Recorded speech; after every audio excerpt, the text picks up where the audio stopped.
இன்றே டவுன்லோட் செய்து உங்கள் ஃபேவரட் ஷோக்களை என்ஜாய் பண்ணுங்க. வணக்கம். வணக்கம். என்ன விஷயமா வந்திருக்கீங்க?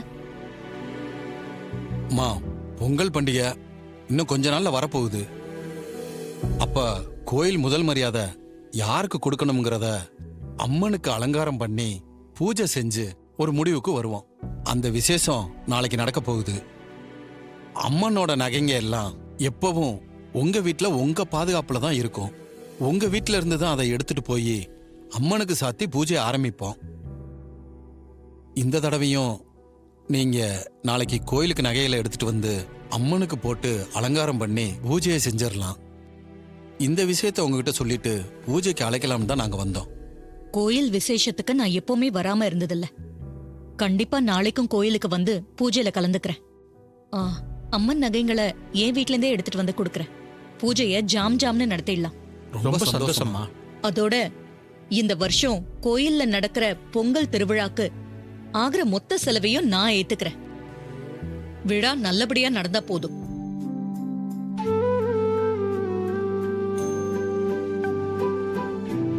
அம்மா, நீங்க கோயிலுக்காக எவ்வளவோ செஞ்சிருக்கீங்க. இந்த விழா செலவை நீங்க ஏத்துக்கிறது ரொம்ப மனசுக்கு சந்தோஷமா இருக்குமா? சரி இருங்க, பணத்தை கையோட வாங்கிட்டு போயிடுங்க. ரோஹிணி அம்மா, என் ரூம்ல பணம் இருக்கு, போய் எடுத்துட்டு வா. சரிங்கம்மா. இந்தாங்க. ரொம்ப சந்தோஷமா. அப்ப நாங்க கிளம்புறோம்மா. நீங்க நாளைக்கு சாமி நகைங்களோட வந்துருங்கம்மா. கண்டிப்பா வந்துடுறேன். குடும்பத்தோட வந்து அவசியம் கலந்துக்கங்கம்மா. கண்டிப்பா குடும்பத்தோட வரும். அப்ப நாங்க வர்றோம்மா. வரமா? போயிட்டு வாங்க. வரங்க. சீக்கிரம் போய் நாளைக்கு பூஜைக்கு வேண்டிய ஏற்பாடுகளை பண்ணுவோம். சரி. மாப்பிள்ள, அத்த உள்ள நகைப்பெட்டி இருக்கு, போய் எடுத்துட்டு வாங்க. சரி அத்த.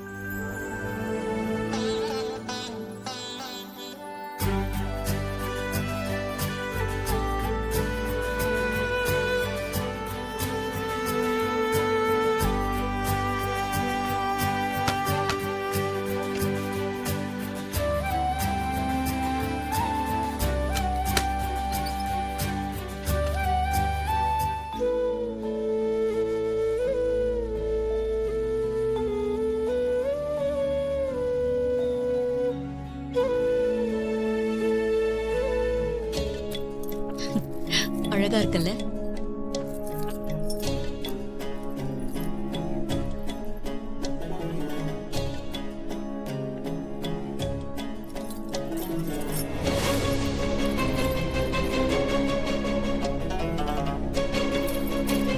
சாமி நகையை பாக்குறப்போ ரொம்ப தெய்வீகமா இருக்கு.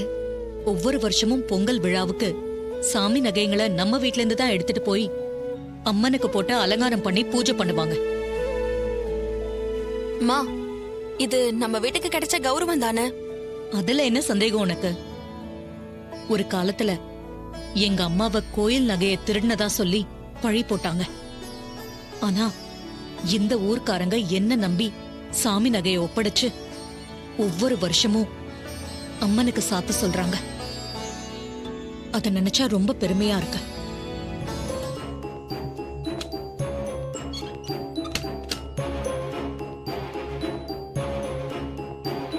பெருமையாவா நினைக்கிற? இருக்குடி உனக்கு. சாமி நகைகளை உன் அக்கா வீட்ல இருந்து தான் எடுத்துட்டு போவாங்களா? ஆமாத்த, சாமி நகைங்க எப்பவுமே அக்கா வீட்டுல தான் இருக்கும். பொங்கல் விழா அப்பதான் சாமி நகை எல்லாத்தையும் வாங்கிட்டு போவாங்க. விழா முடிஞ்சதும் அதே மாதிரி அக்கா வீட்டே திரும்ப கொடுத்துருவாங்க. இந்த ஒரு விஷயம் போதுமே உன் அக்கா காரிய உள்ள தூக்கி போட. என்னத்த சொல்றீங்க? இத வச்சு என் அக்கா காரிய எப்படி உள்ள தூக்கி போடுவீங்க? எல்லாம் முடியும் மருமவளே. நாங்க கொஞ்ச நாள் லாக்அப்ல இருந்த மாதிரி உன் அக்கா காரியையும் லாக்அப்ல தூக்கி வைக்கலாம்.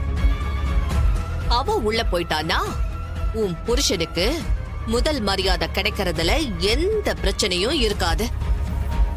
அப்படியே பிரச்சனை வந்தாலும் நாம பேசி அதையும் சரி பண்ணிடலாம். சரி, சாமுண்டீஸ்வரி தூக்கி உள்ள வைக்கிறதுக்கு என்ன பண்றது? மருமவளே, இதுல நீதான் நிறைய வேலை செய்யணும். என்ன செய்யணும்னு சொல்லுங்க அத்தை.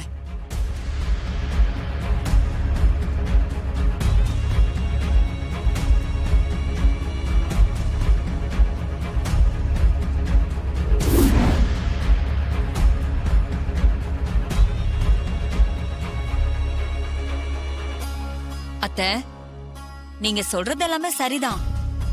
ஆனா இப்ப அந்த டிரைவர் பையன் வீட்ல இருக்கான். அவனை மீறி எப்படி செய்யறதுன்னு தான் யோசிக்கிறேன்.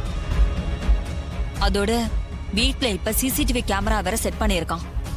அதுல இருந்து தப்பிக்கிறது ரொம்ப கஷ்டமாச்சு அத்தை. மருமவளே, உன் புருஷனுக்கு முதல் மரியாதை கிடைக்கணும்னா நீ இந்த ரிஸ்க எடுத்துதான் ஆகணும். உன்னால முடியும். தைரியமா செய். நாங்களும் உன் கூட இருக்கோம். எந்த பிரச்சனையும் வராது. துணிச்சு செய். சரிங்க அத்தை, நான் செய்யறேன். இந்த வருஷம் என் புருஷனுக்கு முதல் மரியாதை கிடைச்சா போதும். அதுக்காக நான் எந்த எல்லைக்கும் போக தயாரா இருக்கேன். சரிங்க அத்தை, நான் கிளம்புறேன். சரி. வரேன் மாமா. சரி மருமகளே. வரேன். சரி சந்திரா.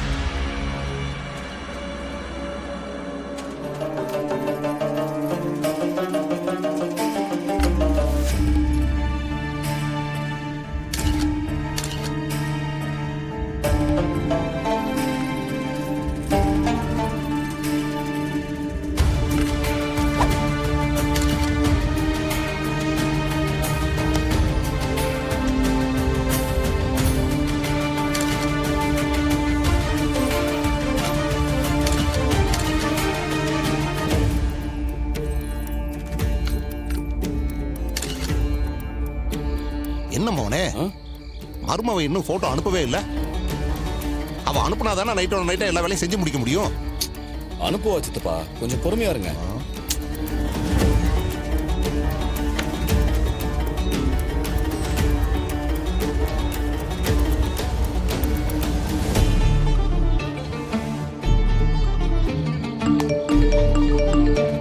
சித்தப்பா, போட்டோஸ் எல்லாம் இன்னும் வரலன்னு சொன்னீங்களே, இங்க பாருங்க. சந்திரா எல்லா போட்டோஸையும் அனுப்பிட்டா.